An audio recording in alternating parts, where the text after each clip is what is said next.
동경에 일식 다이닝 같은 요리집을 스튜디오여가지고 무작정 그냥 일본으로 넘어갔죠. 가서 많이 느꼈죠. 아, 지금까지 제가 알고 있었던 일식은 빙산의 일각이었구나라는 것을. 한국에 와서는 또 어디로? 오자마자 자녀들이 오픈할 때 일식당이 있었어요. 메커니즘 자체가 다르니까 요리하는 그 환경 자체가 최고급 주방 시설과 집기류들도 마찬가지고 오마카세 특성상 인건비가 많이 나가진 않아요. 그러다 보니까 이익률이 좀 높죠. 50에서 60% 정도 왔다 갔다 하는 것 같아요. 어떻게 하면 이제 로스류를 줄일까 노력을 한 거예요. 버리질 않아야 남는 거잖아요. 재료도 마찬가지고 시간도 마찬가지고. 제빵어 드립니다. 뭐뭐예요? 가만있어. 꼭 다시 오고 싶은 그런 맛이었어요. 파이팅! 다음에 또 올게요. 그거 한마디 들으려고 장사하고 있는 것 같아요. 그게 요리사로서 가장 큰 행복인 것 같아요.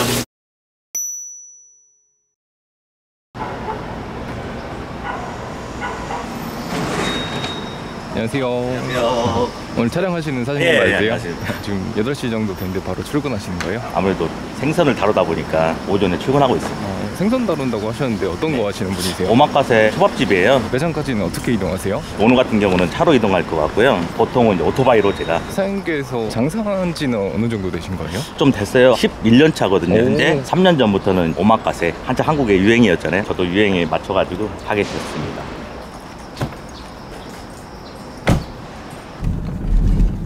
선생님 오늘 저희 채널 출연해 주셨는데 들려주고 싶은 얘기가 어떤 걸까요? 자기 매장을 오픈하고 싶어하는 청년들, 저 같은 경우는 어떻게 힘든 상황이나 고난들을 이겨냈는지 보여드리고 희망을 드리고 싶어서 신청하게 됐습니다. 일식 같은 경우는 일 자체가 험하다 보니까 포기하고 나가는 친구들도 많이 있어요. 근데 저 같은 경우는 21살 이후로 칼을 넣어본 적이 없는 것 같아요. 하나하나 배우는 재미가 있어가지고 20년 넘게 하셨는데 아직도 재밌으신 거예요? 예. 오마카세 횟집 운영한다고 하셨잖아요. 여름철이 손님분들이 방문을 좀 많이 안 하실 것 같은데 여름에는 날것이라서 사람들이 좀 꺼려하는 경향이 있잖아요. 좋아지겠죠 이제 또 가을이니까 또 회가 또 땡기는 계절이라서. 여름철 매출이 어느 정도 나오셨어요? 7, 8월 달에 보통 2,500 정도. 가을, 겨울 이때쯤은 그때는 뭐 한 4,000에서 5,000까지 정도. 네, 벌써 도착을 했네요. 다 온 거예요? 네. 이쪽이 식당이에요? 네. 여기가 주방입니다. 네. 딱 닫지 바에 9석, 8석 정도만 운영하고 예약 시스템으로 예약이 진행되고요. 저희가 당일에도 한두 시간 전에 연락 주시면 준비를 해드리고 있습니다. 그러면 주방까지 해서 네. 매장 한 몇 평 정도 되는 거예요? 15평 정도 되는 걸로. 지금은 어디 가시는 거예요? 세기 링고라는 식당인데 이제 야카야 같은 느낌으로 제가 하고 있어요. 2층은 오마카세에서 다루지 않는 요리들 여기서 주로 하고 있어요. 제가. 저는 가게 오픈 시간이 언제예요? 런치 같은 경우는 12시에 들어오기 시작하시고요. 1, 2부로 나눠져 있어요. 2부는 2시 반쯤 끝나고 이제 브레이크 타임을 갖고 디너에 다시 5시 반부터 저녁 장사 하시고요. 예. 아침에 오시면 어떤 거부터 준비하시는 거예요? 이제 숙성해 놓은 생선을 삶아내는 일을 하고 이것저것 전처리를 이제 합니다. 이제 보통 횟집에서 많이 안 쓰는 생선들을 많이 써요. 조금씩 잘라서서 다양한 생선들을 드리고 계절에 맞게끔 생선을 준비하고 있습니다. 참치입니다. 참치. 이런 재료들은 어떻게 가져오시는 거예요? 보통 새벽에 노량진 시장에 가서 직접 구매해오는 경우도 있고요. 요즘에는 시스템이 잘 돼 있어가지고 새벽에 어떤 생선이 나왔어요 하면 제가 그 문자를 보고 이거 몇 마리 갖다 주세요 하면은 바로 매장까지 직배송을 받습니다.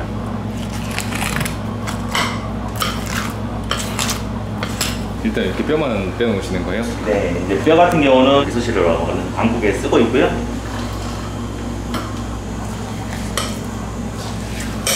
사장님 요리는 어떻게 시작하시게 된 거예요? 어렸을 때 용돈을 마련하기 위해서 거고 요리 하는 식당에서 아르바이트 하다가 강남에 뱅뱅사거리라는 그 골목에 약 100평 정도 되는 회전초밥에서 이제 막내로 들어갔죠. 거기서 이제 초밥에 대한 기초적인 생선을 이제 비늘을 치거나 야채에 놔두는 일 그런 걸 거기서 배웠습니다. 제가 운이 좋게도 사람을 잘 만났나 봐요. 그때 동경에 일식 다이닝 같은 요리집을 호텔 스튜디오여가지고 무작정 그냥 일본으로 넘어갔죠. 가서 많이 느꼈죠. 아, 지금까지 제가 알고 있었던 일식은 빙산의 일각이었구나라는 것을.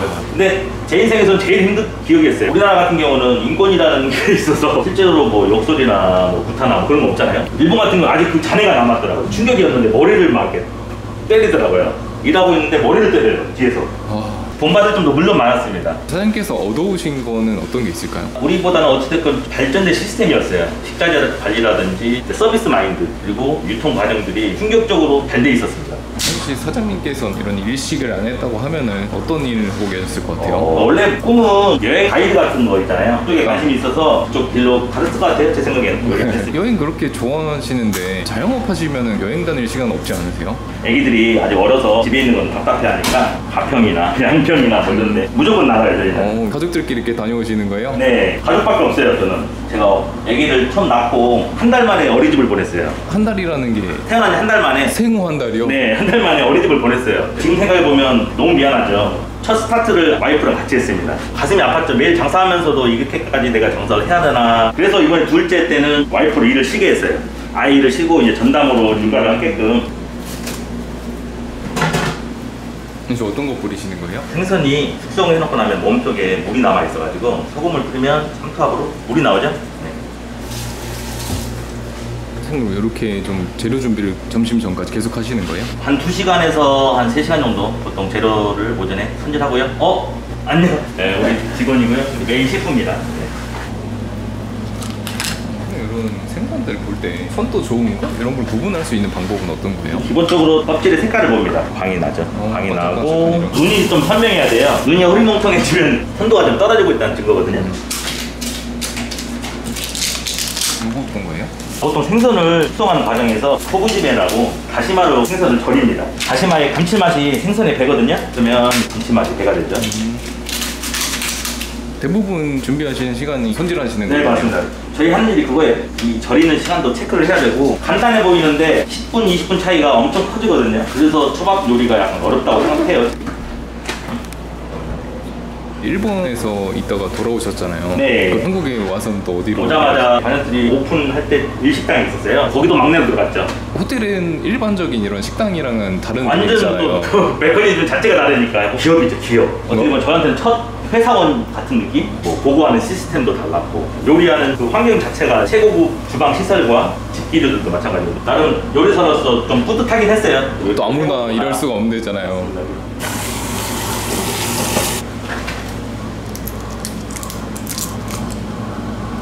사장님께서 이렇게 다양하게 생선 사용하시는데 원재료 값은 매출에서 좀 어느 정도 드는 거예요? 제 같은 경우는 20%에서 25% 정도 사용하고 있습니다. 사장님 가져가는 마진 수익은 어느 정도 되시는 거예요? 몸맛밭의 특성상 인건비가 많이 나가진 않아요. 그러다 보니까 이익률이 좀 높죠. 저 같은 경우는 50에서 60% 정도 왔다 갔다 하는 것 같아요. 어떻게 하면 이제 로스율을 줄일까 노력을 한 거예요. 버리질 않아야 남는 거잖아요. 재료도 마찬가지고 시간도 마찬가지고. 직원분께서는 일하신 지 얼마나 되신 거예요? 이제 2년 정도 돼가요. 다른 스시집에서도 몇 번 요리를 좀 해봤고요. 여기 가게 안에 모든 작업들을 그냥 같이 한다고 보시면 돼요. 여기서 일해보시면은 어떠세요? 오마카세를 하면서 제일 많이 느꼈던 건 손님분들이랑 대화를 하면서 일을 하기 때문에 제 자체의 성격도 많이 좀 변하는 느낌이고 요즘 MBTI라고 하잖아요. 그 I였다가 좀 E가 다시 되셨나요? 해보니까 다시 E가 되더라고요. 사장님은 좀 어떤 분이세요? 딱 듣자마자 이분한테 정말 배울 게 많겠다. 음식뿐만 아니라 장사를 하는 마인드에서 여러 가지로 배울 점이 많다고 생각되시는 분이었고 그래서 여기서 이제 좀 더 있고 싶은 마음이고 사장님 직원분 생각하시면은 좀 어떤 생각 드세요? 그냥 저 어렸을 때 생각나는 거예요. 요리가 되게 힘든 일이에요. 그걸 알기 때문에 잘 해주려고 노력합니다. 저는 근데 한 매장에 있다 보면 사람이 나태하기 마련이에요. 그럴 때일수록 일본 요리를 하기 때문에 일본어를 가르쳐준다든지 외국에서 있었던 어떤 시스템적인 이야기들 그것도 결혼 선배이기 때문에 결혼 생활에 대해서도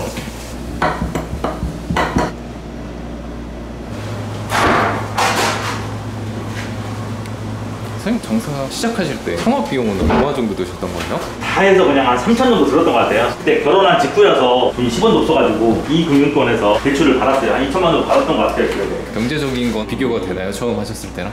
저 처음에 분리형 원룸에서 시작했거든요. 근데 지금은 서울에 아파트를 하나 갖고 있고 외제차도 좀 타고 있고 뭐 금전적으로는 부족함은 없는 것 같아요. 지금 이제 와이프가 육아를 전담으로 하면서 예전에 못 해줬던 그런 것들도 많이 채워주고 있는 것 같고 매일매일 감사하는 마음으로 살고 있어요.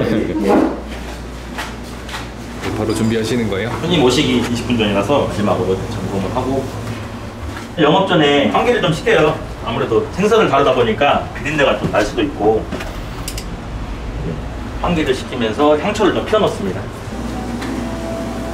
오늘은 예약이 어느 정도 있는 거예요? 오늘 런치는 8분이 지금 현재 계시고요. 2분은 4분인가 계신 것 같아요. 1인당 가격은 어떻게 되는 거예요? 런치 같은 경우는 5만 원입니다. 저녁 같은 경우는 5만 9천 원. 혹시 매출 네. 한번 보여주실 수 있나요? 예, 바꿔볼게요. 7월달이 한 2천만 원 나왔는데 네, 그 정도 됐고요. 이거를 한데 2,300만 원 정도. 네, 그렇죠. 그리고 2,500만 원. 여기 5월달. 이 시간이 가장 긴장된 시간입니다. 손님 딱 들어오실 때요. 한 5분 전, 오시네. 안녕하세요. 네, 안녕하세요. 알겠습니다. 일본식 계란찜이에요. 옥수수랑 가마복고라는 어묵을 올려서 가볍게 시작하는 요리를 바로 다음 나갈 것들인가요? 이거 이제 미리 준비를 좀 해놔야 되는 이제 것들이라서 참치를 간장에 절여 놓는 겁니다.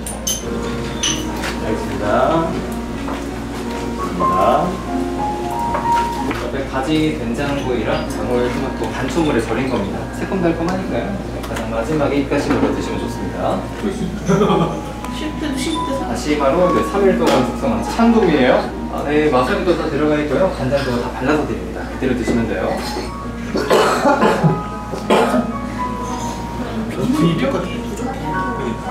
드셔보시고 감량이랑 와사비랑 다 조절이 가능하니까요. 마음껏 한 적으시 말씀하세요. 괜찮으세요? 제빵어 드립니다. 직원분께서 주로 손님 응대 위주로 해주시잖아요. 네, 원래 제가 메인으로 했는데 이제는 제자를 이제 육성을 해가지고 기회를 줘야죠. 그게 경험이잖아요. 실제로 경험 안 해보면 모르거든요. 그렇죠. 그래서 제가 뒤에 모든 뒤치다거리를 제가 해주고 있어요. 꾸준히 일은 사장이 하고 그래야 롱런 하는 것 같아요.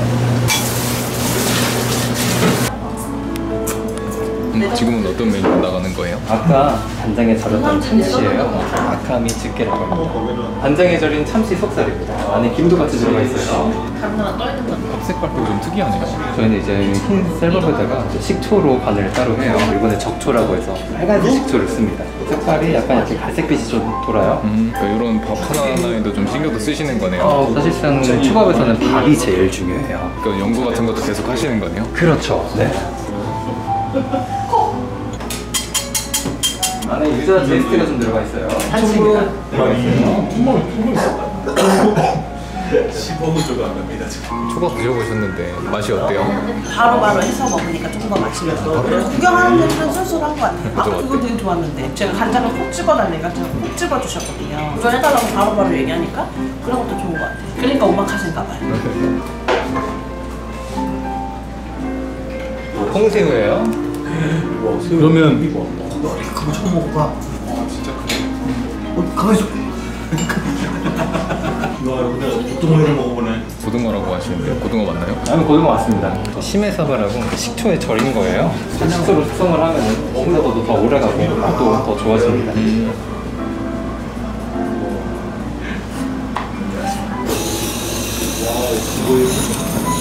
가운데 더 먹어주세요. 몽초밥으로 드립니다. 고등어 술 맛이 좀 어때요? 고등어 같지 않아요. 그냥 풀 먹는 것 같은 느낌? 냉소면이에요. 판나코타라고 합니다. 이태리식 푸딩이에요. 이제 일부 식사는 끝난 건가요? 그렇죠. 여태까지 다 나갔으니까요. 안녕하세요. 오늘 식사 총평 한번 해주세요. 꼭 다시 오고 싶은 그런 맛이었어요. 파이팅! 이렇게 1부 끝나면은 정리하시고 바로 2부 가시겠네요. 맞습니다. 지금이 가장 바쁜 시간이에요. 선생님 그러면 장사를 이제 해보려고 하시는 분들이 이런 거는 꼭 지켜야 된다 생각하시는 게 있을까요? 가장 중요한 건 즐겨야 되지 않나. 즐기지 못하면 힘들 때 버티지 못하죠. 네. 그래 즐겨야 버틸 수가 있습니다. 이렇게 손님분들 가실 때마다 어떤 네. 생각 드세요? 일단 표정부터 딱 드러나잖아요. 아 맛있어 하는 표정. 아까 나가시면서 다시 오고 싶은 맛이었다 그러시더라고요. 그게 요리사로서 가장 큰 행복인 것 같아요. 다음에 또 올게요. 그거 한마디 들으려고 장사하고 있는 것 같아요. 사장님 오늘 촬영해보니까 해보셨는데 어떠셨어요? 첫 촬영이라서 너무 떨려가지고 제대로 말을 했는지도 기억이 안 나는데요. 더운데 와주셔가지고 너무 감사드립니다. 지금 육아해주고 계신 아내분한테 영상 편지 한번 해주세요. 아, 부족한데 항상 저를 믿어주고 옆에서 서포트 해주는 저 와이프 너무 고맙고요. 평일에 많이 못 챙겨준 우리 아들하고 딸하고 주말에는 열심히 제가 챙길 수 있도록 파이팅 하겠습니다. 파이팅. 촬영 하느라 정신 없으셨을 텐데 고생 많으셨습니다. 네, 고맙습니다.